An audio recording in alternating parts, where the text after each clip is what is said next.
Hello and welcome to Bolt Action Chats.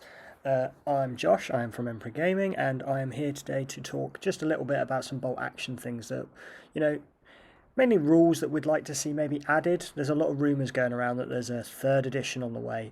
Really, we think the game itself doesn't need changing. There's some little bits within the game that we think could just maybe be improved slightly. So we're going to talk about that and just see how we get on from there. We'd love to hear your feedback as well, so please drop a comment below with anything that you feel like it could be changed for bolt action. Um, you know, we want to take all of this on board.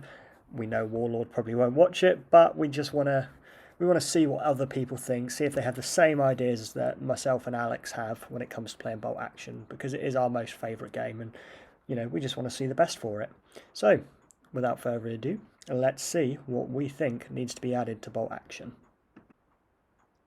So the first thing that we think could do with a bit of a change is transports.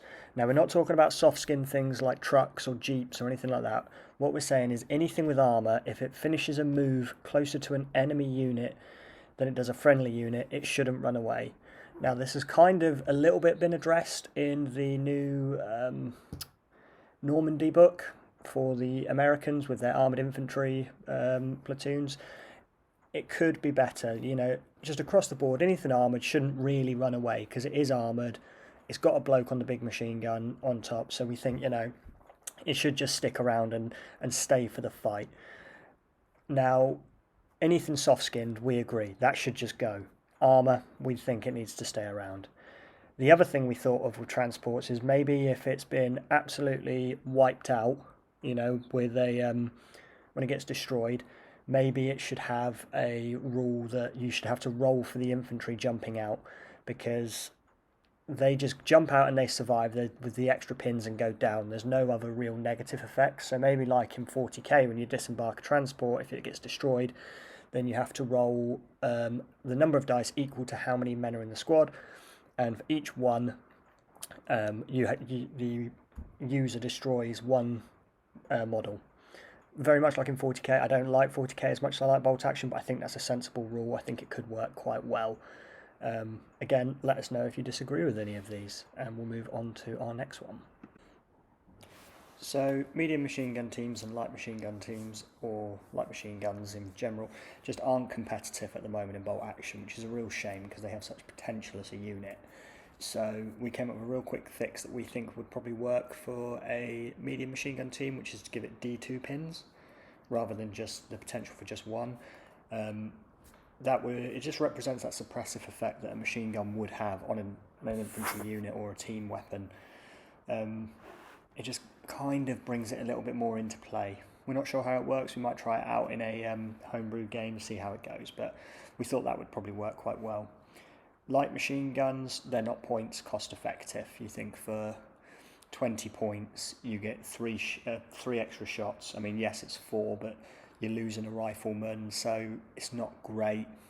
So to make them a bit more points cost effective, they need to be dropped in points, we think.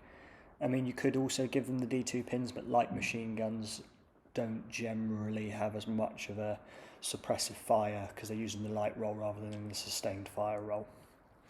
But definitely a points cost for them because they are far too expensive. Cavalry on horseback. This is something that really I think needs to be addressed in bolt action, because the first major tournament I went to, this bloke set up, he had 3 squads of cavalry that were like 12-man units. He basically daisy chained them, so he started one bloke in the deployment zone and said, oh no, I can daisy chain them into this entire long line. They were halfway up the board before it even started. It was ridiculous. And then they'd just come charging forward and decimate your infantry squad. You're like, well, cool, I've got nothing left, thanks for that. So there definitely needs to be some rules against that. Yes, they can be tough fighters and all that. I do think they should maybe have to take a morale test if there's armoured vehicles in front of them, like Tiger Fear maybe, because if they don't, they're not going to charge straight at a Panzer, are they? So they just shouldn't do it at any tank. I also think that maybe after they start taking casualties, they should dismount or something like that. I don't know, we'll see how it works, but cavalry are too good, far too good for a World War II game, that is for sure. Grenades, these are an interesting one. So grenades are technically in the rules. They're included in for, they're kind of factored in for close quarters fighting. We just thought that maybe you could pay for grenades, like you pay for Panzerfausts for a squad. Maybe like 1 or 2 points a grenade. It's a HE1 weapon, and it has got a range of 6 inches that you throw it like a pistol. And again, it's an assault weapon. We think that would work quite well. It just gives you that little bit of extra that 2 blokes, for example, could have a grenade each, and they throw that instead of firing their rifle when they're up close and personal. And it just gives you a bit more killing power rather than just shooting them or trying to assault. And then that way, if you use your grenades, you don't get to use them in the assault, or you could save them for the assault. It's up to you. But we really think that just a little HE1 template from a squad would be really devastating up close and personal, especially if you then have things like armoured cars. It makes it a lot easier to take on armoured cars as well. So grenades, definitely we think we want to get them in and try and involve them in the game a bit more than they already are. So anti-tank rifles is not a huge one for me. I think they're a really great unit. They're so cheap and absolutely really effective. Maybe just give them an extra bit of range. 36-inch range is good, don't get me wrong. Maybe just bump it to 40. Less than an autocannon, but more than a machine gun, because they were hefty rifles at the end of the day. So I think a little bit more range maybe, just to give them a little bit more punch. But other than that, they are a really good unit that I really enjoy using. So, thank you for listening to our first bolt action chats.